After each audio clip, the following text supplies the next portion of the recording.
एक और दिलचस्प मुद्दा आपके समक्ष रखना चाहूंगा, which is problem of multiple taxation. हम लोग एक ही चीज पर न जाने कितनी बार टैक्स भरते हैं। जैसे कि जब आप पैसा कमाते हैं तो इनकम टैक्स भरते हैं, उस इनकम से आप गाड़ी खरीदते हैं तो गाड़ी खरीदने पर जीएसटी देते हैं, जब गाड़ी खरीदते हैं तो रोड टैक्स भी सरकार आपसे वसूलती है, फिर रोड डेवलपमेंट सेस भी आपसे लेती है, अब आप मोटर इंश्योरेंस भी कराएंगे गाड़ी का तो उस पर भी जीएसटी लेती है, और उसके बाद आप जब पेट्रोल या डीजल भरवाएंगे उस पर भी सेस और वैट लेती है, और अंत में जब आप अपनी गाड़ी को सड़क पर चलाएंगे तो टोल टैक्स के नाम पर जनता से पैसा वसूलती है। That is multiple taxation points. इतने सारे टैक्सेशन ओवरलोड कर हम इस देश के आम आदमी का खून चूस रहे हैं सर। इस टैक्स रिजीम के बारे में 4 पंक्तियां लिखी हैं सर, मैं आपके सामने पेश करना चाहूंगा। सरकार का एक सूत्री मिशन है टैक्स, सरकार का कमीशन है टैक्स। जगने पे टैक्स, सोने पर टैक्स, हंसने पर टैक्स, रोने पे टैक्स, खाने पे टैक्स, पीने पे टैक्स, बच्चों की पढ़ाई पे टैक्स, बुजुर्गों की दवाई पर टैक्स, फसलों की बुआई पे टैक्स, ट्रेन और यात्रा हवाई जहाज पर टैक्स, खरीदने पर टैक्स, बेचने पे टैक्स, फैलने पे टैक्स, समेटने पे टैक्स, सड़क पे टैक्स, आसमान पे टैक्स, गाड़ी पे टैक्स, मकान पे टैक्स, सपनों पर टैक्स, अरमान पे टैक्स, खुशी पर टैक्स, मुस्कान पर टैक्स, दिन रात की गाड़ी कमाई पर टैक्स, किताब पर टैक्स, सियाही पर टैक्स, सब्जी पर टैक्स, मिठाई पर टैक्स। सरकार जनता से वसूल रही है बीजेपी से दिल लगाई पर टैक्स। श्री राघव चड्ढा, शुक्रिया सर, आपका 9 मिनट। सर मुझे ये बात रखते हुए इस सदन के भीतर बड़ी खुशी है कि आज से कुछ दिन पहले इंडेक्सेशन पर जो तमाम सदस्यों ने अपनी राय रखी थी, मैंने भी अपनी बात रखी थी। हमारी उस राय के उस सुझाव को माननीय वित्त मंत्री जी ने स्वीकारा, और आज से 2 हफ्ते पहले इंडेक्सेशन जो भारत के इन्वेस्टर से छीना गया था वो बेनिफिट पार्शियली रिस्टोर किया गया है। लेकिन ये एक बहुत बड़ा प्रश्न चिन्ह खड़ा करता है भारत सरकार की टैक्स पॉलिसी पर कि कितनी कंफ्यूज है हमारे देश की टैक्स पॉलिसी। 23 जुलाई 2024 को आप कहते हैं कि हम भारत के इन्वेस्टर से इंडेक्सेशन वापस ले रहे हैं, और ठीक 2 हफ्ते बाद 6 अगस्त को कहते हैं नहीं नहीं नहीं वापस नहीं ले रहे हैं, इनको वापस पहुंचा रहे हैं। ये दिखाता है कि जब आप बिना सोचे समझे या किसी अर्थशास्त्री की राय पर नहीं, जिन लोगों को अर्थशास्त्र के बारे में जानकारी नहीं है उनकी राय पे अगर बजट बनाएंगे तो इसी प्रकार के फ्लिप फ्लॉप्स देखने को मिलेंगे। सर मैं बताना चाहता हूं कि इंडेक्सेशन को भारत के निवेशक से छीनना उसकी कमर तोड़ने जैसा है। जैसा कि मैंने पहले भी बात रखी थी कि इंडेक्सेशन को फुल्ली रिस्टोर करने की जरूरत है, लेकिन अभी भी कल जो अमेंडमेंट फाइनेंस बिल में लाया गया है वित्त मंत्रालय द्वारा, उसमें भी इंडेक्सेशन पार्शियली रिस्टोर किया गया है, फुल्ली रिस्टोर नहीं किया गया। उसमें भी एक पेच है, और पेच ये है कि तमाम एसेट क्लासेस पे इंडेक्सेशन नहीं रिस्टोर किया जा रहा, मात्र इमूवेबल प्रॉपर्टी यानी कि लैंड और बिल्डिंग पे रिस्टोर किया जा रहा है। और दूसरी चीज, 23 जुलाई 2024 के बाद खरीदे गए किसी भी एसेट में, किसी भी इन्वेस्टमेंट पर इंडेक्सेशन नहीं दिया जाएगा। मैं आज आपके माध्यम से सरकार से मांग करूंगा कि इंडेक्सेशन को फुल्ली रिस्टोर किया जाए, सारे एसेट क्लासेस पर रिस्टोर किया जाए, और 23 जुलाई 2024 के बाद खरीदे गए, बाद निवेश किए गए एसेट क्लासेस में भी इंडेक्सेशन का बेनिफिट मिलना चाहिए। और इंडेक्सेशन के बेनिफिट से खिलवाड़ करना, एसेट क्लासेस से इंडेक्सेशन को समाप्त करना एक बड़ा सवाल खड़ा करता है कि क्या हमारे देश की वित्त मंत्री इन्फ्लेशन एडजस्टेड प्रॉफिट्स में विश्वास नहीं रखती? क्या उन्हें इन्फ्लेशन का ज्ञान नहीं है? क्या वो जानती नहीं कि इस देश में महंगाई एक प्लेग की तरह फैलती जा रही है? और इसी के साथ साथ मैं एक उदाहरण के माध्यम से आपको बताना चाहूंगा सर कि अभी भी इंडेक्सेशन जो पार्शियली रिस्टोर किया गया है उसमें भी कितने फ्लॉज हैं। उदाहरण के तौर पे आप एक इन्वेस्टमेंट करते हैं गोल्ड में, सिल्वर में, या किसी एक एसेट क्लास में जिसमें इंडेक्सेशन का बेनिफिट इन्वेस्टर को मिला करता था। आपने 1 करोड़ का इन्वेस्टमेंट एसेट ए में किया 31 मार्च 2001 को, और उसके ठीक अगले दिन 1 अप्रैल 2001 को एसेट बी में भी 1 करोड़ का इन्वेस्टमेंट किया। वो दोनों एसेट 7% CAGR के हिसाब से, कंपाउंडेड एनुअल ग्रोथ रेट के हिसाब से बढ़ते रहे, और आज वर्ष 2024 में उन दोनों इन्वेस्टमेंट्स की आज वैल्यू 5 करोड़ रुपए ईच है।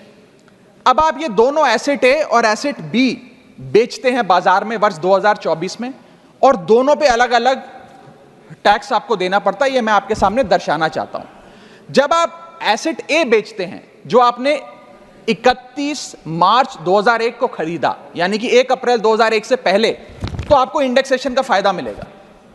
यानी कि आपका सेल प्राइस होगा 5 करोड़, आपका परचेस प्राइस है 1 करोड़, लेकिन इन्फ्लेशन एडजस्टेड परचेस प्राइस आपका 3 करोड़ 63 लाख माना जाएगा। यानी कि 5 करोड़ माइनस 3 करोड़ 63 लाख, आपका प्रॉफिट हुआ 1 करोड़ 37 लाख। उस 1 करोड़ 37 लाख पे 20% के हिसाब से आपको 27 लाख 40 हजार रुपए टैक्स देना पड़ेगा अगर आप एसेट ए बेचते हैं। लेकिन जब आप एसेट बी बेचते हैं, जिसपे आपको इंडेक्सेशन का फायदा नहीं दे रही सरकार, क्योंकि वो आपने अगले दिन दूसरे वित्तीय वर्ष यानी कि 1 अप्रैल 2001 को खरीदा, तो आपकी सेल प्राइस है 5 करोड़, आपकी परचेस प्राइस है 1 करोड़, आपका मुनाफा हो गया 4 करोड़ का, और 4 करोड़ पे 12.5% के हिसाब से आपको टैक्स देना पड़ेगा, जो कि है 50 लाख रुपए। यानी कि एसेट ए जो आपने 31 मार्च को खरीदा 1 करोड़ का, 31 मार्च 2001 को, और आज आप उसे 5 करोड़ का बेचते हैं, तो आपको मात्र 27 लाख रुपए इनकम टैक्स देना पड़ता है। लेकिन जो अगले दिन आपने 1 करोड़ रुपए का निवेश किया 1 अप्रैल 2001 को, और उसको 2024 में बेचते हैं, तो उस पर 50 लाख रुपए का टैक्स देना पड़ता है। सिर्फ एक दिन के भीतर आपका टैक्स लायबिलिटी 27 लाख से बढ़कर 50 लाख हो जाती है। यह है इंडेक्सेशन का खेल। इसलिए मैं सरकार से अनुरोध करूंगा कि इंडेक्सेशन को सारे एसेट क्लासेस पे रिस्टोर करना चाहिए, और कोई कट ऑफ डेट 23 जुलाई के पहले खरीदा गया एसेट और 23 जुलाई 2024 के बाद खरीदा गया एसेट, इस प्रकार की कट ऑफ डेट नहीं होनी चाहिए। Sir, inflation is taxation without legislation. महंगाई वो दीमक है जो हमारे देश को खा रहा है, इसीलिए हम इन्फ्लेशन एडजस्टेड रिटर्न्स पे इनकम टैक्स लगाते हैं। और अगर हम ये सोच रहे हैं कि कल की जो अमेंडमेंट हुई इससे रियल एस्टेट मार्केट में को बड़ा उछाल आ जाएगा, तो ऐसा नहीं आने वाला सर। आज हमारे होम बायर्स हो या इन्वेस्टर्स हो, वो रियल एस्टेट खरीदने से बचेंगे, क्योंकि 23 जुलाई 2024 के बाद खरीदा गया जो भी एसेट है उस पे तो इंडेक्सेशन मिलेगा नहीं। आपने मात्र 23 जुलाई से पहले खरीदे गए एसेट्स पे इंडेक्सेशन दिया। और इसी के साथ साथ एक बहुत बड़ी रीसेल मार्केट हिंदुस्तान में रियल एस्टेट की, क्योंकि हर व्यक्ति नया घर नहीं खरीद सकता, इसलिए रीसेल होती है। रीसेल मार्केट में भारी गिरावट देखी जा रही है। जब मकान बिकेंगे नहीं तो रेंटल इनकम बढ़ेगी। लोगों के मकानों के किराए में एक भारी उछाल देखा जा रहा है, लोगों का खर्च बढ़ने वाला। और इसी के साथ साथ जो फॉरेन इन्वेस्टमेंट भारत के रियल एस्टेट में होता है वो भी गिरने वाला है, ऐसी मैं आज इस सदन में भविष्यवाणी करता हूं। इसके साथ साथ रिटेल इन्वेस्टर यानी कि भारत के मिडिल क्लास की कमर तोड़ने का काम सरकार ने कैसे किया। एक ही बजट में शॉर्ट टर्म कैपिटल गेन को 15% से बढ़ाकर 20% कर दिया, और उसी बजट में लॉन्ग टर्म कैपिटल गेन को 10% से बढ़ाकर 12.5% कर दिया इक्विटी पे और अन्य पदार्थों पे। यानी कि आप एक ही बजट से तमाम तरीके के इन्वेस्टर्स जो शॉर्ट टर्म के लिए एक छोटी अवधि के लिए एसेट खरीदते हैं या लंबी अवधि के लिए एसेट खरीदते हैं, दोनों की कमर आपने तोड़ने का काम किया। और इस देश में रिटेल इन्वेस्टर को कुचलने का काम यह सरकार करने जा रही है। मैं आपके माध्यम से अनुरोध करूंगा कि don't take middle class retail investor for granted. हमें कैसे फाइनेंशियल इंक्लूजन इस देश में बढ़ानी है उस दिशा में काम करना चाहिए, ना कि कैसे हम इस देश में इन्वेस्टर्स, हाउस होल्ड इन्वेस्टमेंट्स और रिटेल इन्वेस्टमेंट्स को कम करें, उस सिलसिले में हम काम करें। मेरा दूसरा भाग आज के वक्तव्य का है जीएसटी पर। पहले तो मैं सरकार के मंत्री नितिन गडकरी जी का जो एक चिट्ठी सामने आई, उन्होंने अपनी सरकार के वित्त मंत्री को चिट्ठी लिखते हुए कहा कि लाइफ इंश्योरेंस और हेल्थ इंश्योरेंस पर जो 18% जीएसटी लगाया उसे वापस लिया जाए। मैं उनकी इस मांग का समर्थन करता हूं और सरकार से मांग करता हूं कि हेल्थ और लाइफ इंश्योरेंस पर कम से कम हम जीएसटी ना लगाएं। यह कोई लग्जरी गुड या लग्जरी प्रोडक्ट नहीं है। और मुझे यह बताते हुए खुशी है सर कि parliamentary standing committee on finance की आज से 6 महीने पहले रिपोर्ट आई थी, जिसका हिस्सा मैं भी था। मैं भी parliamentary standing committee on finance का सदस्य हूं, जिस समिति ने अपने पैरा नंबर 2.10 में साफ तौर पे सरकार से अनुरोध किया कि हेल्थ इंश्योरेंस और लाइफ इंश्योरेंस पर जीएसटी कम किया जाए, समाप्त किया जाए, ना लगाया जाए। मैं पढ़ के वो अंश आपको सुनाना चाहूंगा।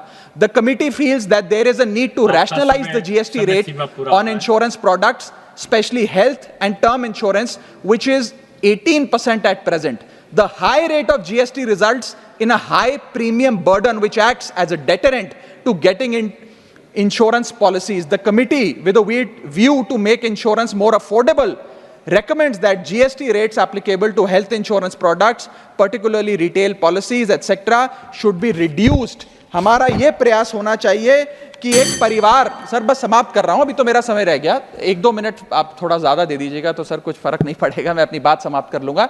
हेल्थ इंश्योरेंस पे और लाइफ इंश्योरेंस पर हमें टैक्स समाप्त करके लोगों को इंसेंटिवाइज करना चाहिए कि ज्यादा से ज्यादा परिवार भारत के हेल्थ इंश्योरेंस के कवर में आए, लाइफ इंश्योरेंस के कवर में आए, जो मैं सरकार से मांग करूंगा। और सर एक बड़ा इंपॉर्टेंट पहलू मैं आपके सामने हाईलाइट करना चाहूंगा, इस देश में इन्फ्लेशन पर भी जीएसटी लग रहा है। वो कैसे लग रहा है? एक प्रोडक्ट जो 100 रुपए का बिकता था उस पर 18% जीएसटी हुआ करता था, आज वो वस्तु महंगी हो गई, 100 से 150 रुपए की बिकने लगी, अब 18% 150 रुपए पे लगने लगा, यानी कि 50 रुपए की जो महंगाई है उस पर भी सरकार जीएसटी लेने लग गई है, which is GST on inflation. मैं चाहूंगा कि सरकार इस पर विचार करे। और अंत में सर अपनी बात समाप्त करने से पहले एक और दिलचस्प मुद्दा आपके समक्ष रखना चाहूंगा, which is problem of multiple taxation. हम लोग एक ही चीज पर न जाने कितनी बार टैक्स भरते हैं। जैसे कि जब आप पैसा कमाते हैं तो इनकम टैक्स भरते हैं, उस इनकम से आप गाड़ी खरीदते हैं तो गाड़ी खरीदने पर जीएसटी देते हैं, जब गाड़ी खरीदते हैं तो रोड टैक्स भी सरकार आपसे वसूलती है, फिर रोड डेवलपमेंट सेस भी आपसे लेती है, अब आप मोटर इंश्योरेंस भी कराएंगे गाड़ी का तो उस पर भी जीएसटी लेती है, और उसके बाद आप जब पेट्रोल या डीजल भरवाएंगे उस पर भी सेस और वैट लेती है, और अंत में जब आप अपनी गाड़ी को सड़क पर चलाएंगे तो टोल टैक्स के नाम पर जनता से पैसा वसूलती है। That is multiple taxation points. इतने सारे टैक्सेशन ओवरलोड कर कर हम इस देश के आम आदमी का खून चूस रहे हैं सर। और सबसे बड़ी प्रॉब्लम इस देश की आज जो बनती जा रही है आम आदमी के लिए वो है टोल टैक्स।